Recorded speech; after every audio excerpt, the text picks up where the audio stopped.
네, 여러분, 수험생 여러분 안녕하세요. 가보년 청마가 힘차게 달려가기 시작한 것도 벌써 보름이나 지나갔네요. 예, 이렇게 이제 시간이 우리를 기다려주지 않는다라는 생각을 많이 해보게 됩니다. 고등학교 3학년 현재 학생들은 정시 모집이 이제 마무리 단계에 있죠. 사실상 이제 합격자 발표만 남겨놓고 있기 때문에 이제 거의 정리됐다고 보고요. 고등학교 이제 2학년 학생들, 3학년 올라가는 우리 학생들은 상당히 지금 마음도 복잡할 거고, 그리고 또 어떻게 이제 방향을 잡고 공부를 해야 될 건지 걱정일 겁니다. 물론 이제 학교에 나와서 보충 수업에도 참여하고 또 여러 가지 이제 자료도 찾아보곤 하겠지만은 또 올해부터 이제 입시제도의 변화가 있기 때문에 상당히 지금 걱정하는 그런 현장의 분위기가 이제 저도 잘 알고 있습니다. 오늘 이제 제가 여러분들한테 말씀드릴 부분은 논술 전형인데요. 논술 전형에 대해서 우리 학생들이 과연 2015학년도 논술은 어떤 그 모습으로 우리가 이해해야 되고 또 거기에 따라서 어떤 준비를 해야 될 것인지 상당히 이제 관심도 많고 이렇게 여러분들이 어떤 궁금증도 많을 겁니다. 오늘 제가 여러분들의 어떤 궁금증을 이렇게 시원하게 풀어드리고 여러분들이 이제 공부할 수 있는 그런 계획까지도 짚어드리려고 합니다. 아마 저하고 오늘 하는 이 시간이 여러분들이 논술 준비에 큰 도움이 되기를 기대합니다. 자, 그러면은 기저귀 TV 상담받고 대학 가자 2015학년도 대입 전형 논술 전형의 이해와 전략. 자, 지금부터 시작하겠습니다.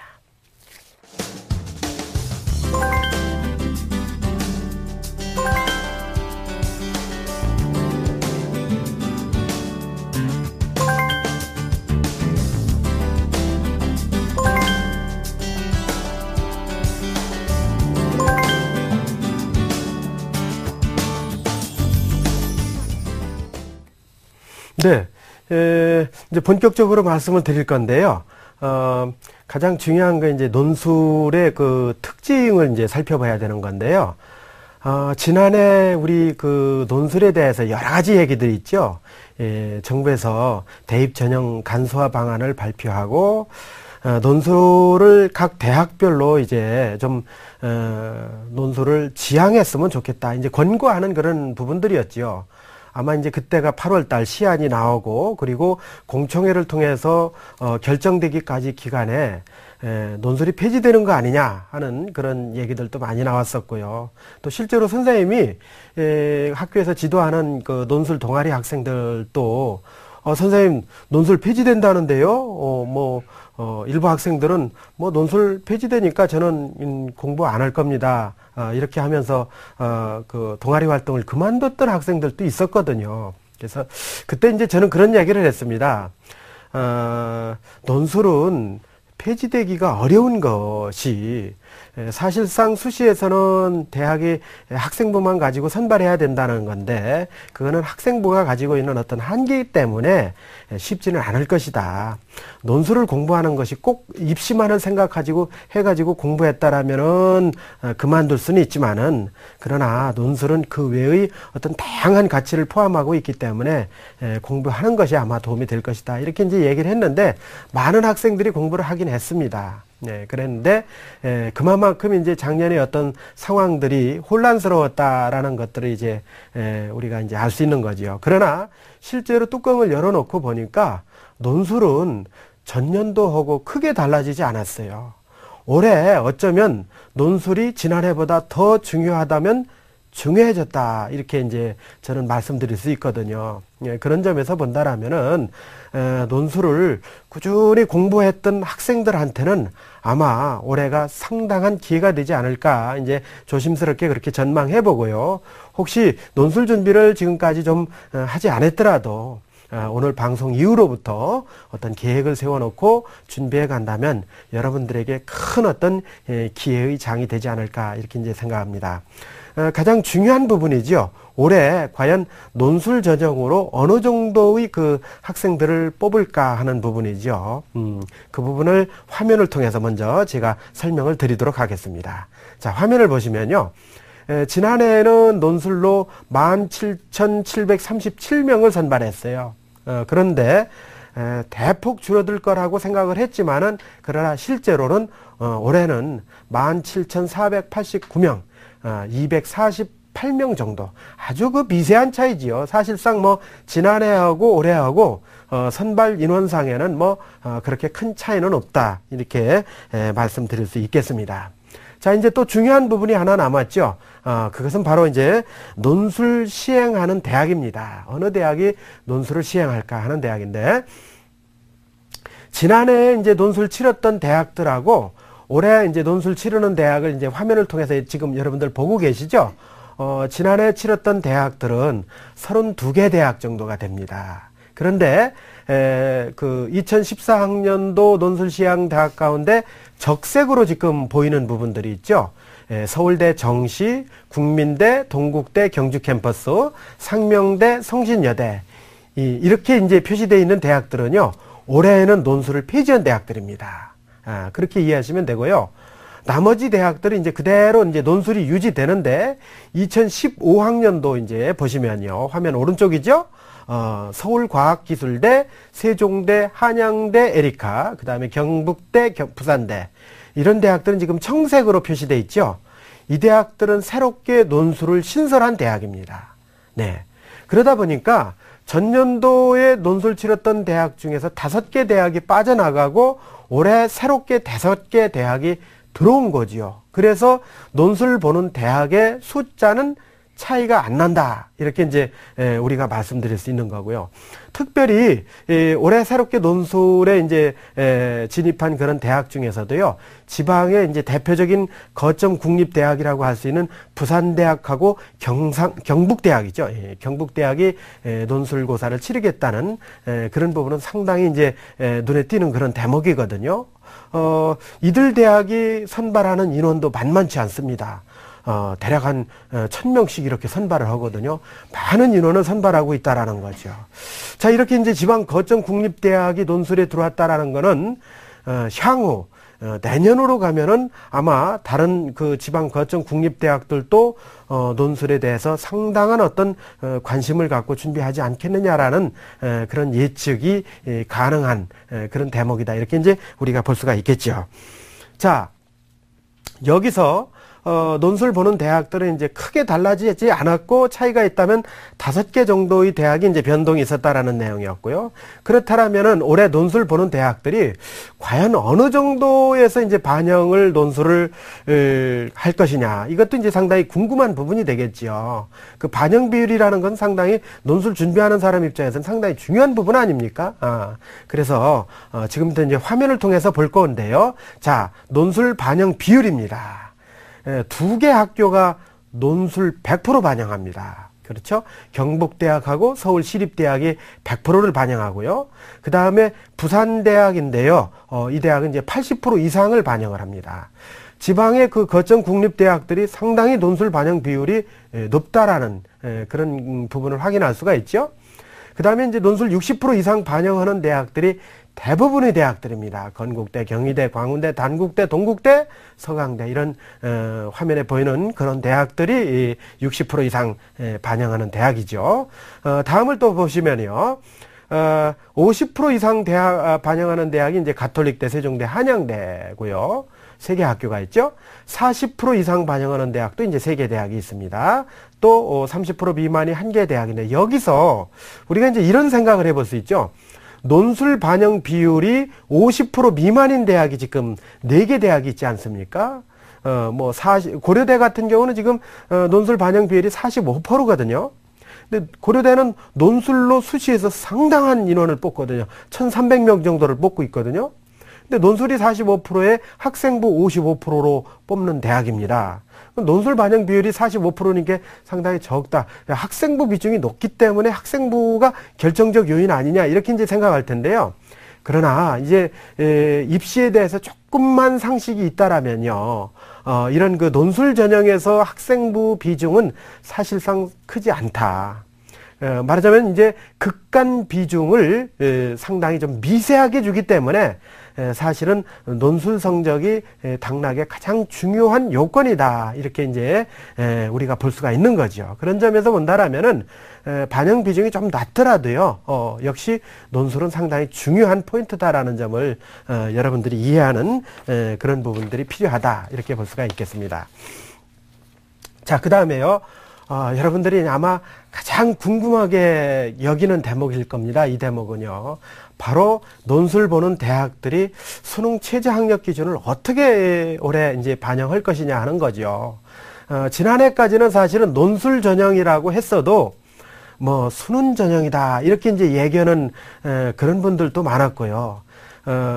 진입 장벽이 굉장히 높았었죠. 왜냐하면 서울의 중위권 이상 대학들은 논술 전형을 상당히 이원적으로 이렇게 운영을 했었죠. 우선 선발, 일반 선발 이렇게 별도로 구분을 했었고, 우선 선발은 상당히 많은 인원을 뽑았죠. 대부분 대학들이 한 70% 정도 우선 선발에서 뽑았고, 나머지 이제 30%를 일반 선발에서 뽑았는데, 이 우선 선발의 수능 최저가 대단했었습니다. 뭐 연대 같은 경우는, 뭐 연대나 고대 같은 경우는 국영수 등급 합이 4였으니까요. 뭐 그렇게 보면은 실제로 수능 성적에 버금갈 정도의 그런 최저 학력 기준이었거든요. 그렇기 때문에 이런 우선 선발 기준 전형 같은 경우 사실 이제 경쟁률도 그렇게 높진 않았어요. 왜냐하면 그런 조건을 갖춘 학생들이나 지원을 할 수 있었기 때문에 이제 그런 부분들이죠. 근데 올해부터는 이제 바뀐 제도가 우선 선발을 폐지하는 거 아닙니까? 그렇게 되기 때문에 과연 수능 체제가 어떻게 나타날 것인가 하는 부분이죠. 역시 이제 우선 선발은 폐지가 됐습니다. 그러면서 각 대학별 이제 수능 체제를 발표는 했는데, 물론 전형 계획 속에 이제 나와 있기는 하지만은 4월 달에 최종 확정되는 대학별 전형 요강석에는 약간 변동의 여지는 있다. 이제 이렇게 보시고 현재까지 나타난 그런 부분들을 이제 여러분들이 확인하시면 될 것 같습니다. 화면을 보시면은요, 대학별로 수능 최저 학력 기준이 지금 이제 정리가 되어 있습니다. 가장 높은 자격 기준을 요하는 대학서부터 이렇게 이제 정리를 했거든요. 연세대학인데요. 국영수 탐 이 4개 영역 중에서요. 등급 합 6을 요구하고 있습니다. 어찌 보면은 상당히 부담스럽죠. 사실은 4개 중에 그 합이 6개, 6이 나와야 된다는 거. 이거 쉽지 않은 거지요. 연세대학은 여전히 상당히 좀 어려운 그런 최저 학력 기준을 유지하고 있다. 이렇게 볼 수 있고요.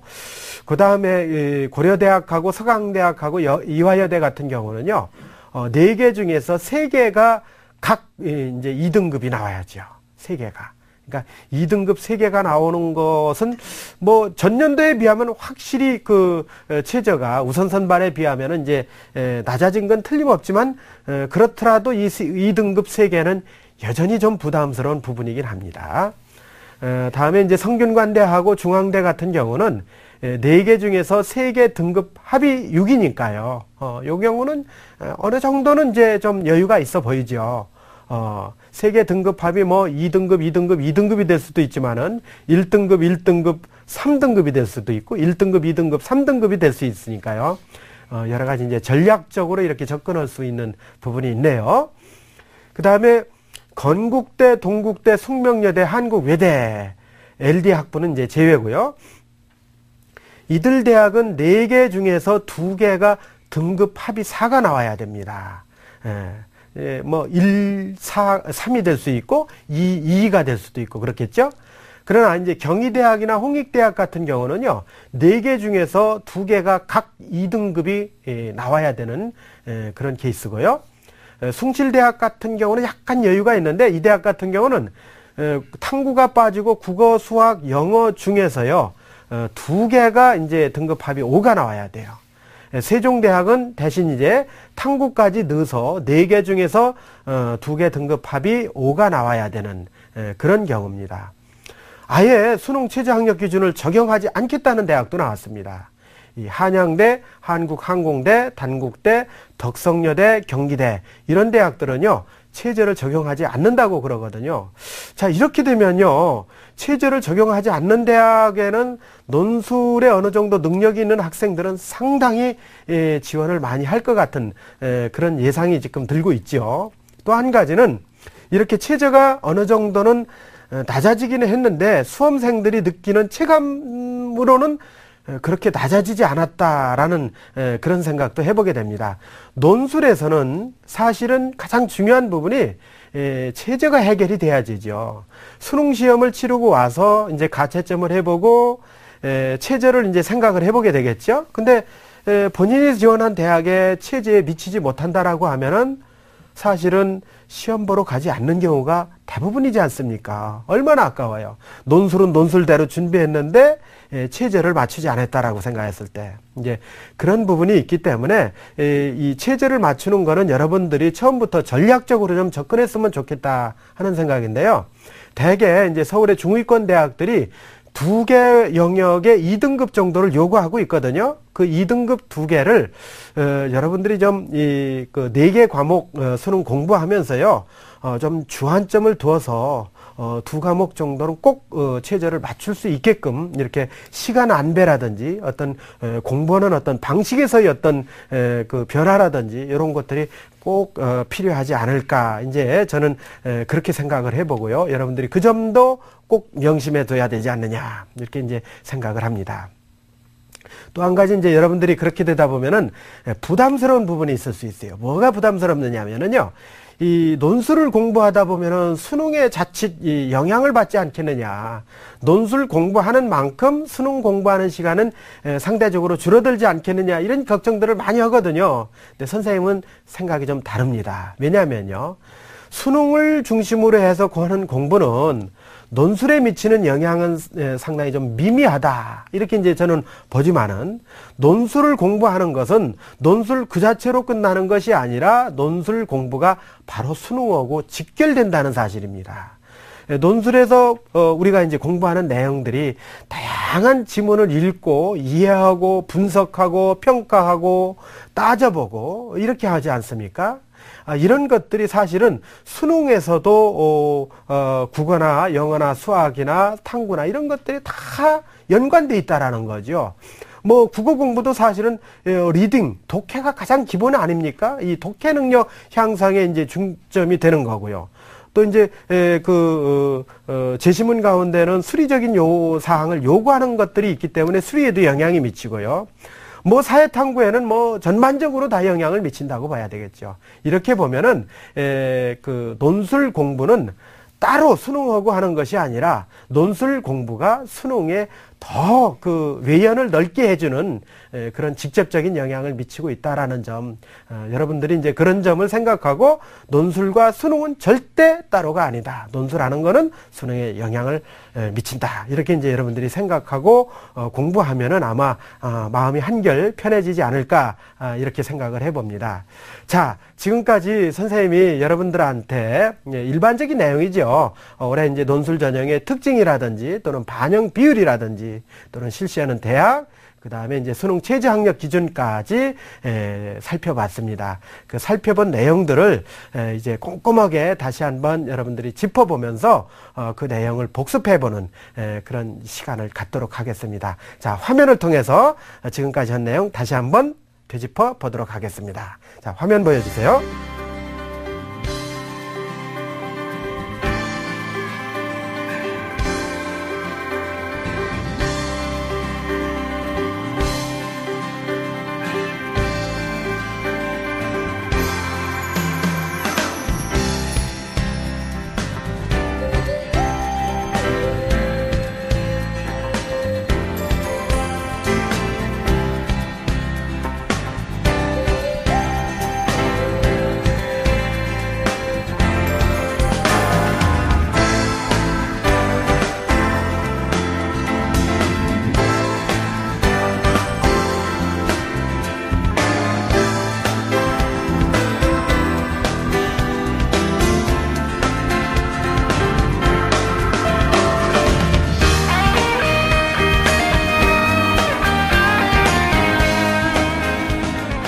안녕하세요. 기저귀TV 상담받고 대학가자 진행하고 있는 아나운서 김보빈입니다.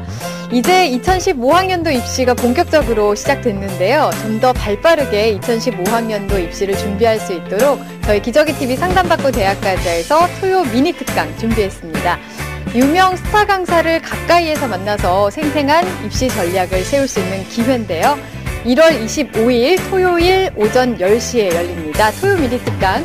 이투스 청솔 교육평가연구소 교육평가 이사이신 오종훈 선생님께서 2015학년도 대입 전략 분석과 학습 지원 전략을 주제로 특강을 해주실 예정입니다. 참석을 원하는 분들은 TBS 교통방송 홈페이지를 통해서 신청하시면 되겠습니다. 이 특강은 무료로 진행되고요. 선착순으로 마감되기 때문에 얼른 신청하시는 게 좋을 것 같습니다. 많은 신청해주세요.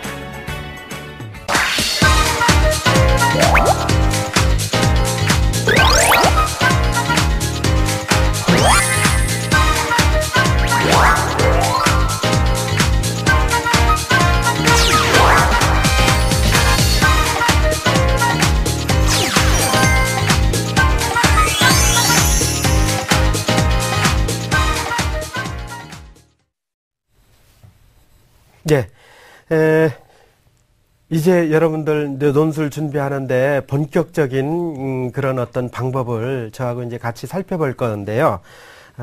이 가장 먼저 여러분들이 알아둬야 될 부분 중에 하나가 대학별로 논술 출제하는 유형이 있다라는 점이죠. 근데 이제 유형이라는 거는 왜 이제 그렇게 대학별로 나타나느냐? 대학마다 원하는 인재상이 있잖아요. 그 인재상이 각각 다 다르기 때문에 논술도 그 인재상에 맞춰서 이렇게 이제 출제한다고 보면 됩니다. 이제 그런 부분들을 여러분들이 이해하고서 준비한다라면요. 나는 이 대학의 어떤 논술 유형하고 상당히 그 관련이 많이 있는 것 같다라고 생각하면은 그 대학을 중심으로 해서 이제 선택과 집중이 가능하다라는 그런 말씀이 되겠죠. 그러면은 제가 이제 그런 말씀을 드리기에 앞서서 논술이라는 것들이 기본적으로 이루어지는 구성 요소, 이건 너무 간단하죠, 사실은. 이제 이 칠판에다가 제가 좀 몇 가지 정리를 좀 할게요. 논술은 가장 중요한 게 이제 이 제시문으로 이루어져 있잖아요. 제시문하고 그 다음에 논제로 이렇게 이루어져 있죠. 두 가지로 이루어졌습니다. 물론 이제 경우에 따라서는 이제 유의사항도 있긴 하지만은 크게 보면 이렇게 이제 두 가지로 이루어졌다라고 봐야 돼요. 자, 여기서요.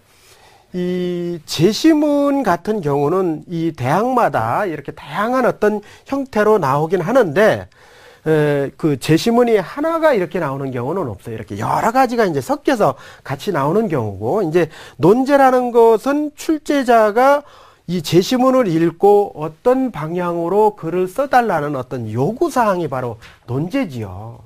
그러니까 어쩌면은, 자, 이러한 지문을 주고서요, 이러한 방식으로 글을 써달라고 요구하는 게 논술이다. 이렇게 이제 볼 수 있는 거 아니에요.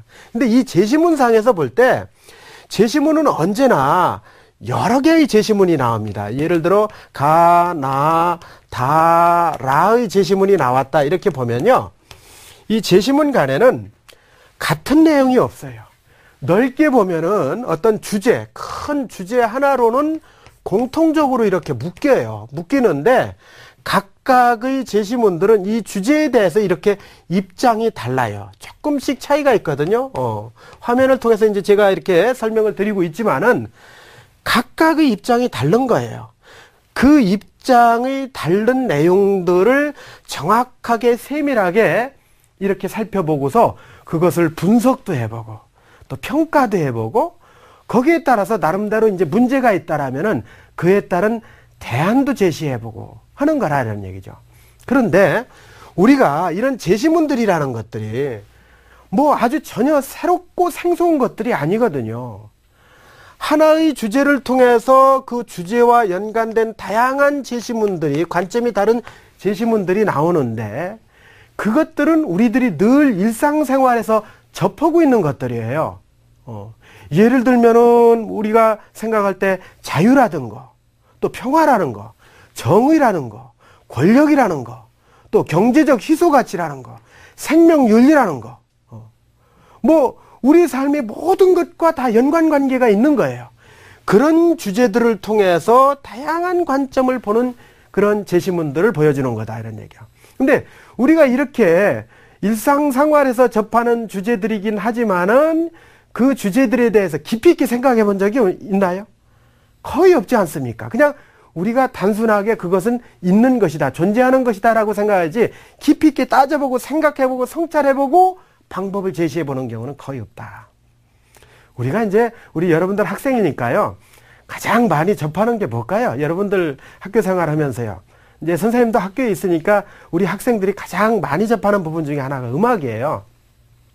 어떤 학생들이 이제 자율학습할 때 이렇게 이어폰을 꽂고 음악을 들으면서 공부하는 학생들도 있는데, 그 음악은 본인들이 그냥 수동적으로 듣는 것일 겁니다. 제가 볼 때는. 그 음악 속에 담긴 여러 가지 특징들을 한번 따져본 적이 있나요? 별로 없지 않아요. 예를 들어 선생님이 한번 이렇게 설명을 드려볼게요. 하면 예를 들으려면 또 제가 이 노래를 여러분들한테 간단하게 좀 몇 소절이라도 이렇게 얘기를 해야 이게 설명이 될 것 같아요. 이제 제가 몇 가지만 한번 해볼게요. 전혀 묻어지만 했던 여러분들 이해를 돕기 위해서 한 몇 가지만 해보도록 하겠습니다. 자, 이제 호흡을 가다듬고요. 노래를 한 두세 가지만 제가 해볼게요. 누구의 주제론가 맑고 고운 산. 자, 요 노래 하나 하고요. 그날 밤 이슬에 맺힌 눈동자, 그 눈동자. 자, 다음 노래 해볼게요. 넓은 벌동 쪽 끝으로 옛 이야기 지질대는 실개천이 휘돌아 나가고. 자, 이제 마지막입니다. 이게 선생님도 이게 갑자기 즉흥적으로 하는 거라요. 이게 가사가 지금 잘 생각이 나는지 지금 제대로 하는 건지 모르겠어요. 죽어도 못 보내 내가 없으면 어떻게 가려거든 떠나려거든 내 가슴 뭐 이렇게 하는 노래 있죠. 생각이 안 나네요. 어쨌든 그런 노래들이 있어요. 지금 선생님이 4개의 노래를 했어요. 그냥 우리는 일반적으로 이렇게 듣는 노래지만 이 4개의 노래는 각각 다 차별성이 있어요. 어떤 노래는 이 가곡이 있기도 하고, 또 어떤 노래는 포크라고 하죠. 그런 노래도 있고, 전통가요도 있고, 그 다음에 요즘 신서세들이 좋아하는 그런 락 발라드 계통의 노래도 있어요. 이 노래들이 각각 다른 점이나 차이점을 여러분들 한번 생각해 볼 수 있나요? 어떤 점에서 다르고 어떤 점에서 공통점이 있나 이런 걸 한번 여러분들 생각해 볼 수 있나요? 생각해 볼 수 있죠. 얼마든지. 근데 우리는 그런 거는 생각을 안 해왔어요. 좀 노래를 들으면서 그런 것들이 갖고 있는 장단점이나 차이점을 생각하면서 들으면 얼마나 더 노래를 듣는 맛이 오묘해질까요? 논술의 제시문은 바로 그런 겁니다. 우리가 접하는 그런 글들을 하나의 주제를 통해서 다양한 관점의 제시문을 주면서 그 제시문들을 따져보고 생각해 보는 거. 그거는 바로 사고력하고 관련이 되는 겁니다. 이 사고력이 나중에는 결국 뭐가 되는 거예요? 문제 해결 능력으로 발전된다. 이렇게 말씀드릴 수 있네요. 자, 이렇게 제시문의 어떤 유형을 대학마다 다르게 주고 있는데요. 그런 부분들을 우리가 좀 화면을 통해서 같이 한번 살펴보도록 하겠습니다. 자, 화면 보실까요? 네. 5개 정도 유형으로 구분을 해봤는데요. 이거는 이제 지난해의 경우입니다. 올해도 이제 이렇게 되라는 법은 없지만은 크게 이제 전년도에 보면은 변하지 않았기 때문에 아마 이 기조가 유지되지 않을까 이렇게 판단해 보는데요. 인문사의 그 통합 논술 쪽에는 일반적인 형태죠. 경희대, 광운대, 중앙대, 한양대 정도가 되고요. 인문사회 및 자료 해석, 자료라든지 통계라든지 그림 이런 것들을 이제 해석하는 그런 대학들이거든요. 단대, 서강대, 서울시립대, 서울여대, 성대, 숙명여대, 숭실대, 아주대, 인하대 이런 대학들입니다. 그 다음에 이제 우리 학생들이 조금 부담스러워하는 부분일 텐데 또 수리 쪽에 장점이 있는 학생들은 오히려 이게 기회가 될 수 있습니다. 인문사회 및 수리 쪽에 어떤 그 유형이 나오는 대학이죠. 고대, 숭실대, 연세대, 이화여대, 중앙대, 한양대입니다. 그 다음에 이제 영어 지문이죠. 영어로 쓰라는 건 아니고, 이제, 리딩 자체가 이제 영어가 나오는 케이스인데 한두 개죠. 경희대인데, 경희대는 수리적인 부분하고 합쳐지고요. 그 다음에 이제 그 인문사회 통합하고 이제 영어 지문이 나오는 대학들이 이화여대, 한국외대다. 이렇게 이제 볼 수 있죠. 자, 이렇게 본다라면은, 우리 학생들이 문제 유형을 보면서 내가 특별히 장점이 있는 그런 유형의 대학들에 도전해 보는 것이 상당히 유리하겠죠. 아까 제가 말씀드렸지만 수리 쪽에 장점이 있는 대학은 수리 쪽이 반영되는 대학들. 그 다음에 영어 독해 쪽에 이제 장점이 있는 학생들은 또 그런 쪽의 대학들을 선택해서 준비하는 것이 상당히 도움이 되겠다라는 그런 말씀. 이제 그것은 이제 여러분들이 짜야 될 그런 전략이다 이렇게 말씀드릴 수 있겠습니다. 자, 다음으로 이제 논술 출제 경향인데요. 뭐니 해도 역시 교과서입니다. 최근 한 2, 3년 동안에는요, 논술이 어떤 그 사교육의 어떤 유발 때문에 상당히 걱정들이 많았지요. 이제, 그 학부모님들의 걱정도 많고, 일선 학교에서도 걱정이 많았지만은요, 최근에는요, 그런 걱정이 사실은 큰 의미가 없어졌습니다. 왜? 교과서, 즉 고등학교에서 배우는 교육과정 내에서 대부분 다 출제가 되고 있어요. 실제로. 지문조차도 고등학교 교과서의 지문들을 거의 그대로 지금 가지고 있는 그런 실정이거든요. 그렇기 때문에 여러분들이 학교 교육과정 속에서 배우는 교과서, 특히 교과서에서도요, 학습활동 부분 있죠? 이 부분을 여러분들이 좀 중점적으로 해주세요. 학습활동이 요새는 대개 서술식으로 돼 있잖아요. 뭐 토론도 해보는 것도 있지만은 직접 어떤 문제 상황에 대해서 글을 써보게 하는 그런 내용들이 많이 있잖아요. 그래서 이 학습 활동을 좀 더 아주 치밀하게 이렇게 이제 공부해 나간다라면 그게 바로 논술 준비하는 그런 과정의 어떤 핵심 포인트다. 이렇게 이제 저는 말씀드릴 수 있을 것 같습니다. 그래서 교과서 준비를 철저히 하고요. 근데 이 논술 자체가 이제 통합이라는 말을 하고 있잖아요. 통합이라는 말은 여러 개 교과가 통합이 된다 이런 얘기예요. 그럼 인문계 같은 경우는 국어라든지 또는 사회교과를 중심으로 해서 교양 선택 과목들이 이렇게 통합되는 양상이고요. 자연계 같은 경우는 수학을 중심으로 해서 과학 과목들이 이렇게 이제 통합되는 그런 양상을 갖고 있거든요. 이렇게 볼 때 예를 들어 인문계 같은 경우는 사회교과서가 가장 중심이 돼야 될 거예요. 그 사회교과서를 중심으로 해서 국어라든지 또는 교양 과목들이 보조적으로 함께 이제 이렇게 이제 연계 관계를 가지면서 학습을 하면 아마 좋은 효과를 내지 않을까. 그럼 이제 그렇게 하는 것들을 어떻게 해야 되겠느냐는 얘기죠. 저는 이제 교과서를 공부할 때 어떤 특정 주제를 중심으로 해서 교과를 같이 한번 뭉쳐보면은 통합해보면 좋지 않겠느냐 하는 그런 예인데 그거에 대한 하나의 제가 예를 좀 한번 들어볼게요. 화면을 보면은 그 국어교과하고 사회교과를 통합한 그런 하나의 그 사례가 지금 보이고 있죠. 예.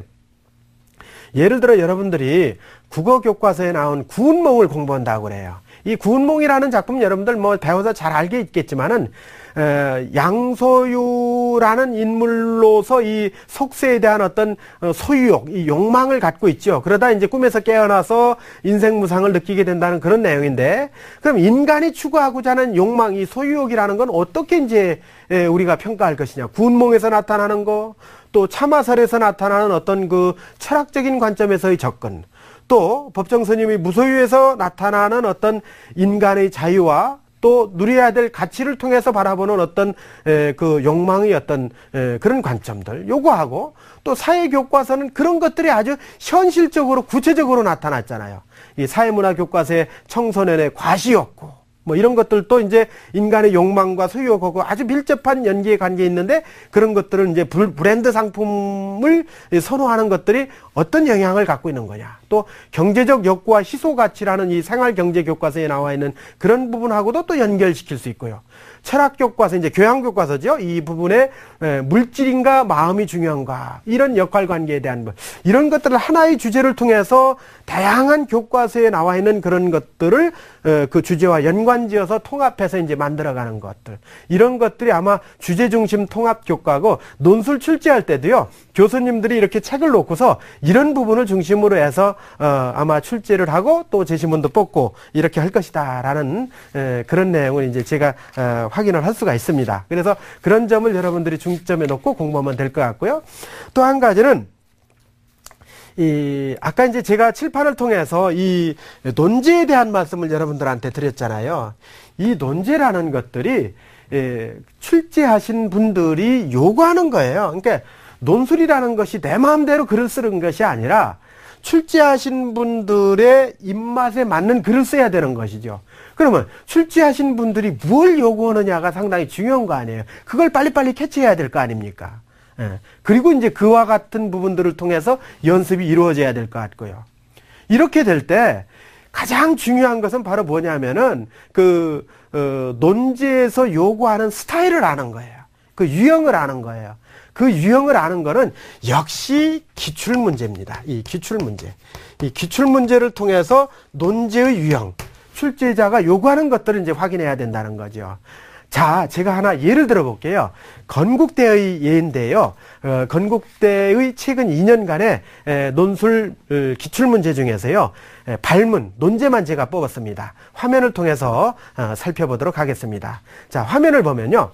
2013학년도, 2014학년도 논술고사의 논제가 지금 쭉 나와 있죠. 두 문제가 나왔었어요. 근데 여러분들 지금 화면을 통해서 이렇게 보면은 차이점을 잘 느끼시지 못할 거예요. 두 문제가 나왔고 분량도 비슷하다, 이렇게 요구하는 것도 비슷하다라고 생각은 하는데 이게 딱 눈에 와닿지 않죠?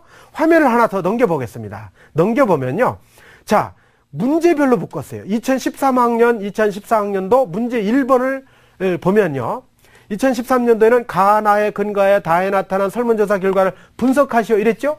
근데 2014년은 가나의 관점에서 다에 제시된 측정 결과를 분석하시오. 어때요? 똑같잖아요.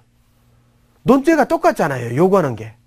그 다음에 문제 2번 같은 경우는 2013년도에 가나의 정체성에 대한 관점을 비교하고 이를 바탕으로 라에 그려진 나의 행동에 대한 자신의 견해를 논술하시오. 이렇게 했는데 2014년도는 가와 나의 주장을 비교하고 이를 바탕으로 라의 인물 사임의 주장에 대한 자신의 견해를 논술하죠. 자, 비교하고 논술을 하고 그랬죠. 자신의 생각을. 형태가 똑같잖아요. 그럼 어떻게 했어요? 2013년도에 논술고사 문제를, 기출문제를 세밀하게 풀어본 학생은 2014학년도 논술고사 치를 때 당황하지 않았겠죠. 아, 이거 내가 요구했던, 풀어봤던 그런 스타일대로 풀었네 하는 그런 생각들을 갖겠죠. 그래서 기출문제를 여러분들이 꼭 풀어봐야 되고, 최근 한 3년 정도의 문제를 여러분들이 면밀하게 풀어보라는 말씀을 제가 이래서 드리는 겁니다. 자, 이제 이렇게 이제 기출문제 얘기까지 제가 정리를 해 드린 것 같고요. 대학별로 이제 논술이 형태가 다르다라고 얘기했는데 그 형태 다른 것들은요. 제가 한 가지 팁을 드릴게요. 그건 뭐냐면은요. 대학에 원하는 여러분들이 지원하고자 하는 대학의 홈페이지를 한번 들어가 보세요. 그 홈페이지에 들어가면요. 최근에는 다양한 자료를 제공하고 있어요. 뭐 기출문제는 당연히 있는 거고요. 기출문제뿐만이 아니라 교수님들의 동영상 특강이 나와 있는 그런 대학들도 있고요. 심지어는 전년도 논술고사 문제의 예시 답안뿐만이 아니라 그 답안에서 가장 잘 쓴 학생의 답안도 원문으로 이렇게 파일로 공개되어 있는 대학도 있거든요. 그래서 그 홈페이지 자체에 가보면요. 굉장히 좋은 자료들이 많아요. 또 어떤 대학들 같은 경우는요. 논술 자료집을 거기에다가 이제 첨부를 해놨어요. 그거를 가지고 공부하면은 준비가 될 수 있다라고 이렇게 공개해 놓는 대학들도 있거든요. 그렇기 때문에 홈페이지를 가서 여러분들이 꼭 좀 확인을 해야 되고요. 아까 제가 이제 모의고사 기출문제 얘기를 했는데 이 모의고사도 중요해요. 이 대학별로 이제 올해도 실제 논술 시험을 치르기 이전에 모의고사를 치르겠죠. 모의고사는 대개 이제 한 번 내지 두 번 치르고 경우에 따라서 세 번 치르는 대학도 있어요. 근데 이 모의고사는요, 영화로 보면요, 이게 예고편이나 다름없어요. 예. 이 예고편을 보면은 대개 어때요? 실제로 보는 그 내용을 우리가 대략 다 알 수 있잖아요. 그래서 이 모의고사를 놓치면 안 돼요. 근데 이 모의고사가 대학 홈페이지에 공개를 봅니다. 언제 어느 때 우리가 모의고사를 치르겠다 이렇게 하거든요. 이거를 여러분들이 수시로 확인을 해줘야 돼요. 왜냐하면은 모의고사 보겠다라고 얘기하고 신청자 접수를 하면은 그 신청자 접수가 금방 마감이 되거든요. 그렇기 때문에 그걸 꼭 확인해야 됩니다. 자, 지금 화면을 보시면요. 제가 이제 한양대학교의 경우 여러분들한테 이제 화면을 통해서 보여지는 건데요. 이미 한영대학교는 2015학년도 대입 전형 계획이 홈페이지에 올라와 있거든요. 여기서 보면요. 논술고사는 인문계열하고 상경 자연계열 어떤 식으로 평가하고 문제 유형이 뭐다라는 거 나와 있고요. 아주 고등학교 교육과정 내에서 출제하겠다라고 못을 박았고, 그 다음에 한영대학교는 총 3번의 모의고사를 실시하는데, 주목할 만한 점은 벌써 다음 달 3월 중에 1차 모의고사를 실시할 예정이라고 나왔어요. 그러면 이게 언제 나오겠어요? 인터넷에. 그렇죠. 2월 달에 벌써 신청자를 접수받겠다는 내용들이 나오겠죠. 이런 것들을 여러분들이 놓치면 안 된다는 얘기죠. 반드시 모의고사에 지원을 해서요. 여러분들이 평가도 받아보고 실전의 분위기도 경험해보고, 또 경우에 따라서는요. 모의고사가 끝나고 난 다음에 출제했던 교수님들이 참가했던 학생들을 대상으로 해서 실전 특강을 또 해줘요. 문제에 대한 어떤 해석이라든지 이런 부분들까지 해주거든요. 그렇기 때문에 이거 논술 전형 준비하는 학생은 꼭 놓치면 안 되는 팁입니다. 분명히 여러분들 염두에 두시고요. 준비해 주셨으면 합니다. 자, 이제 여러분들이 논술을 준비할 때 이제 구체적으로 어떤 이제 과정과 단계를 통해서 준비해야 될지 이 부분 상당히 중요하지 않습니까? 이 부분에 대한 내용을 여러분들한테 말씀을 드리도록 하겠습니다. 자, 우선요. 지금부터 한 10달 정도 남았어요. 논술 볼 때까지요. 그 10달을 어떻게 계획적으로 여러분들이 준비해 가느냐. 이거 참 중요한 부분이죠. 그래서 시기적으로 이제 준비가 돼야 될 텐데, 화면을 보면서 선생님이 설명을 드리도록 할게요. 자, 화면을 보면요. 기초적인 단계는 지금 이제 1월 달에 한 보름 정도 지났지만은 2월 달까지 2달 정도를 기초 단계로 보고요. 이때는 이제 독해이라든지 쓰기 어떤 원리라든지 이런 것들을 익히는 단계다. 그래서 이제 글쓰기 기초 같은 경우는요, 신문을 좀 많이 읽어보고요. 사설을 따라서 보는 거는 글의 어떤 흐름을 익히는데 매우 좋은 방법이다 하는 말씀 드리고요. 그 다음에 이제 3월에서 5월 정도가 이제 유형에 따른 논술문 쓰기인데요. 그 논술문은 대개 단일형으로는 요약형, 설명형, 평가형, 대안형이 있고요. 이런 것들이 합혀진 것이 이제 융합형인데 그게 복수형입니다. 이런 유형에 따른 글쓰기를 해봐야 될 때가 이제 3월에서 5월인데, 근데 4월 달에 또 중간교사가 껴 있잖아요. 그래서 사실상은 2달 정도가 된다 이렇게 보는 거고요. 그 다음에 이제 심화 단계는 2학기에 가면은 중간고사가 9월 말이나 또는 10월 초에 이루어지기 때문에 이때까지는 이제 거의 10월 달 넘어가서는 이제 수능이 있고 또 기말고사 있고 해서 이제 시간 내기가 어렵잖아요. 그래서 6월에서 9월 달까지는 기출문제. 그 다음에 아까 제가 말씀드렸던 이제 모의고사 이런 데 이제 참여를 해서 이 준비를 해야 되는 그런 단계고, 이때가 이제 무르 녹아야 되는 그런 어떤 심화 단계다. 이렇게 이제 말씀을 드릴 수 있겠습니다. 자, 그래서 이런 어떤 그 단계별 준비 방법을 말씀을 드렸고요. 저는 이렇게 이제 여러분들한테 말씀드리고 싶어요.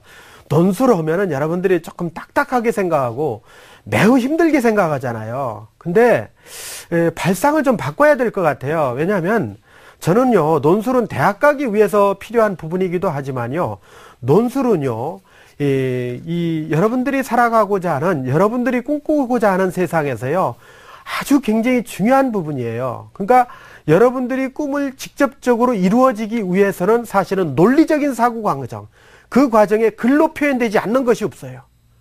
그러니까 논술을 배워놓는 거는 여러분들의 장래를 위해서, 여러분들이 성공적인 장래를 위해서 상당히 어떤 큰 저금을 들어놓는 것이다. 이렇게 말씀드리고 싶고요. 아주 단도직입적으로 말씀드리면 논술을 능통해야 세상을 지배할 수 있다. 저는 이렇게 봅니다. 또 한 가지, 논술 아까 좀 답답하고 이러실 텐데요. 우리가 논술을 그냥 이렇게 이제 사랑하는 사람 만날 때 가슴이 설레잖아요.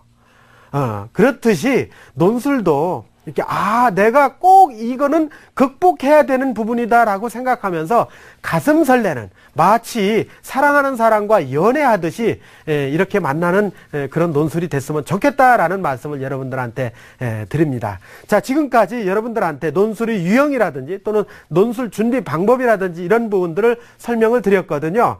자, 지금까지 한 부분 다시 한번 되짚어 보도록 하겠습니다. 화면을 보도록 하겠습니다. 예.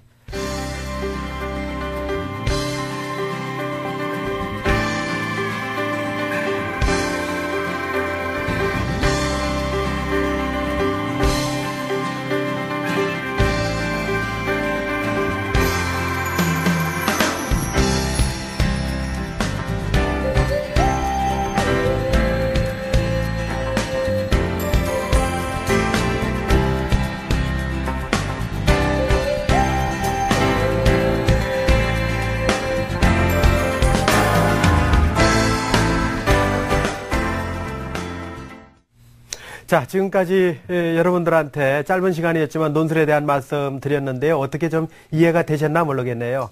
여러분들 준비하는데 모쪼록 도움이 됐으면 좋을 것 같고요. 시작이 반입니다. 일단 시작하면은요, 아마 여러분들 꾸준히 달려가게 될 거고요. 중간에 이제 고비도 있긴 하겠는데, 뭐 사실 고비가 없는 게 어디 있겠습니까? 여러분들 마음만 가지면 얼마든지 극복할 수 있을 것이다라고 생각을 하고요. 모쪼록 이제 앞으로 가야 할 길이 많이 있습니다. 힘내시고요. 용기 내시고요. 나중에 끝나고 나서 내가 그때 힘들었지만 정말 보람 있었다라는 생각이 들 수 있게끔 여러분들 용기를 갖고 힘을 내시기 바랍니다. 자, 지금까지 여러분들 선생님 얘기 들어주시느라고 감사했고요. 모쪼록 여러분들 2015학년도 여러분들의 성공을 기원하면서 화이팅입니다.